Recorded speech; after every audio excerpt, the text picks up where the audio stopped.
নমস্কার, সকলকে স্বাগত জানাচ্ছি আমার নতুন আরেকটি ট্রাভেল ব্লগে। আশা করি সবাই খুব ভালো আছেন আর আমিও ভালো আছি। আজ রওনা হয়েছি ওয়ানাদের উদ্দেশ্যে। ওয়ানাদ হচ্ছে কেরালার একটি ডিস্ট্রিক্ট, দেখতে পুরো ছবির মতো সুন্দর। তো ব্যাঙ্গালোর থেকে ওয়ানাদের দূরত্ব হচ্ছে প্রায় 300 কিলোমিটার। আর সেজন্য আমরা ভাবলাম যে বাই রোডেই একবার ট্রাভেল করে দেখি। তো সেই মতো সকাল সকাল বেরিয়ে পড়েছি। যেতে ওই প্রায় 6:30 থেকে 7 ঘন্টা মতো সময় লাগবে। তো ওয়ানাদের উদ্দেশ্যে যেতে যেতে এটা হচ্ছে আমাদের প্রথম হল্ট। এখানে একটুখানি আমরা জুস খেয়ে নেব, আখের জুস, যেটা দেখলে তো দাঁড়াতে মন চায়। তো সেই জন্যই দাঁড়িয়ে পড়া।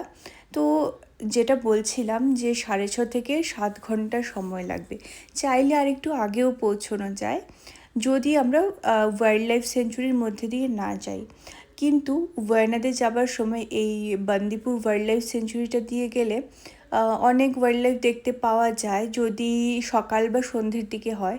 তো আমরা যদিও দুপুরের দিকে ওই জায়গাটা ক্রস করব, হয়তো বা তেমন কিছু দেখতে পাবো না, বাট যদি লাক থাকে, ওই যে লাকের জন্যই। আর খুব সুন্দর জায়গাটা, তাই জন্যই ভাবলাম যে হোক না আরও আধা ঘন্টা লেট, তাও আমরা বান্দিপুর দিয়েই যাব।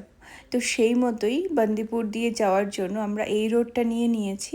আর এই যে দেখুন, এই যে সাদা সাদা ফুলগুলো দেখা যাচ্ছে না, কাশফুলের মতো, ওগুলো আসলে আখের ফুল। এটা আমি প্রথমবার দেখেছি, মানে আখ গাছে যে কাশফুলের মতো ফুল হয় সেটা আমার জানা ছিল না। তো ওয়ানাদের উদ্দেশ্যে আমরা কিন্তু প্রায় 8টার সময় বেরিয়েছি। যেহেতু পৌঁছোতে প্রায় 6 ঘন্টা, 6.5 ঘন্টা লেগে যাবে, বা 7 ঘন্টাও লাগতে পারে, যেহেতু বান্দিপুর দিয়ে ক্রস করব। তাছাড়া একটুখানি থেমে থেমে যাচ্ছি, তাই জন্য আমরা সকালেই বেরিয়েছি। তো এই যে আপনাদের সাথে গল্প করতে করতে ওয়াইল্ড লাইফ সেঞ্চুরিতে ঢুকিয়ে পড়েছি। ব্যাঙ্গালোর টু ওয়ানাদ যে রাস্তাটা, এটা বান্দিপুরের মধ্য দিয়ে, আমরা সেটা দিয়েই যাচ্ছি। তাছাড়া একটি কথা আমি আপনাদেরকে জানিয়ে রাখি, যখনই আপনারা ওয়াইল্ড লাইফ সেঞ্চুরি দিয়ে ক্রস করবেন না কেন, গাড়ি কিন্তু এখানে থামাতে পারবেন না। যদি গাড়ি থামে বা কোনো রকমের বন্য প্রাণীকে যদি আমরা কিছু খাওয়ানোর চেষ্টা করি, যেমন হরিণ হোক, বাদর হোক, কোনো রকমভাবে কিছু ফুড যদি ওদেরকে দেওয়া হয়, আর সেটা যদি এখানকার কর্মকর্তাদের নজরে পড়ে, তাহলে কিন্তু ন্যূনতম 1,000 টাকা ফাইন, তার ওপরে অনেকটাই চার্জ লাগতে পারে, তবে ন্যূনতম 1,000 রুপিস। তো কখনো যদি এখান দিয়ে ক্রস করেন বা আপনাদের যদি জানা না থেকে থাকে, তাহলে প্লিজ গাড়ি দাঁড় করাবেন না, যদি না কোনো বন্যপ্রাণী রোড ক্রস করছে। যেমন অনেক সময় আমরা হরিণ, তারপর হাতি, বাইসন, এদেরকে রোড ক্রস করতে মানে সামনে পড়ে যায়, তো সেই সময় আপনি দাঁড়াতে পারবেন। কিন্তু অন্যথা আপনি যদি এমনি এমনি দাঁড়িয়ে ওদেরকে মানে ফুড কনজিউম করান, তাহলে কিন্তু ফাইন লাগবে। তো সেটা অনেকেই জানেন না, আবার অনেকেই আপনারা হয়তো জেনে আছেন যারা এখানে সবসময় থাকেন, বাট অনেকেই আছেন বাইরে থেকে আসবেন, দেখতে আসবেন, ঘুরতে আসবেন, তাদের জন্য একটু ছোট্ট করে বলে দিলাম। যদি আপনাদের উপকারে আসে তাহলে আমার খুব ভালো লাগবে। আর এই যে যাচ্ছি, দুর্ভাগ্যবশত কিছুই দেখতে পাইনি, 2-4টে বাদর আর 1-2টো হরিণ ছাড়া। এখন আমরা আছি ওয়ানাদ ওয়াইল্ড লাইফ সেঞ্চুরির পাশে, জাস্ট বান্দিপুর ক্রস করে এলাম। তো আনলাকিলি ওয়াইল্ড লাইফ কিছু দেখতে পাইনি, 2-3টে হরিণ ছাড়া। আর এখানে অনেকগুলো রিসর্ট আছে, সো একটু আইসক্রিম ব্রেক নিয়ে নিলাম আমরা। এখন যাব আমাদের রিসর্টের উদ্দেশ্যে। এখান থেকে কত কিলোমিটার? 60। এখান থেকে 60 কিলোমিটার। চলো। তো এই তো আমরা চলে এসেছি কেরালার ওয়ানাদে, আর এখন আছি সুলতান বাথারিতে।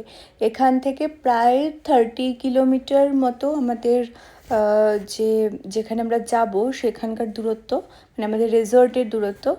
তো এই তো এখন চলেছি সেই উদ্দেশ্যেই, আবার গ্রিনারির মধ্য দিয়ে। এগুলো সব হচ্ছে কফি এস্টেট, আর কফি হচ্ছে এখন প্ল্যান্টেশনের লাইক প্রসেসিং টাইম। এখন সব কফি পেকে আছে, আর এগুলো তুলে এখন প্রসেসিং করা হচ্ছে। যেরকম প্রসেস হয়, প্রথমে শুকনো করা, তারপর রোস্ট করা, দেন কফি পাউডার করে সেগুলো মার্কেটে মানে এক্সপোর্ট করা। তো এটাই হচ্ছে ওদের প্রসেসিং টাইম। আর দেখতে এত ভালো লাগছে, জায়গায় জায়গায় সুন্দর সুন্দর কফি একদম লাল লাল হয়ে গাছে ধরে আছে। ভীষণ ভালো লাগছে। অনেকটা রাস্তা আমরা চলে এসেছি, প্রায় আমাদের ওখানে যেতে আর 20-30 কিলোমিটার মতো বাকি আছে রিসর্টে যেতে। তো এখন রাস্তায় একটু থেমেছি, একটা গ্রামের মাঝখানে আমি দেখাচ্ছি কি সুন্দর গ্রামটা। এই যে ওপরে এদিকটায় পুরো হচ্ছে কফির বাগান, কফি লাল হয়ে একদম পেকে আছে দেখা যাচ্ছে, আর এদিকটায় পুরো গ্রাম্য পরিবেশ। কি সুন্দর না, ভীষণ সুন্দর। এই যে দেখুন কফি পুরো লাল হয়ে টুস টুস হয়ে পেকে আছে।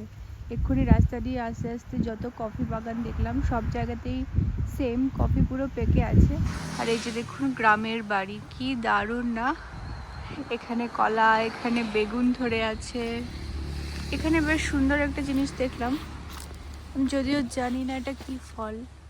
এই যে খুব সুন্দর। তো বলতে বলতে প্রায় চলে এসেছি রিসর্টের কাছাকাছি, আর 15 মিনিট মতো বাকি আছে। ও হ্যাঁ, আমরা তো বাইকে এসেছি বা স্কুটিতে এসেছি বাই রোড, কিন্তু ওয়ানাদে কিন্তু আপনি চাইলে ট্রেনে আসতে পারেন, বাই কার আসতে পারেন, যেরকমভাবে খুশি সেরকমভাবেই আসতে পারেন। তাছাড়া একটি কথা বলে দিই, ওয়ানাদ কিন্তু টি এস্টেটের জন্য খুব ফেমাস। এখানে আসলে খুব সুন্দর সুন্দর টি এস্টেট দেখতে পারবেন। তো আজকের ভিডিওটা আমি এখানেই এন্ড করছি। আবার দেখা হবে নতুন একটি ব্লগে, যেখানে ওয়ানাদের আমার ঘোরার ভিডিওগুলো থাকবে। ততদিন সবাই খুব ভালো থাকবেন।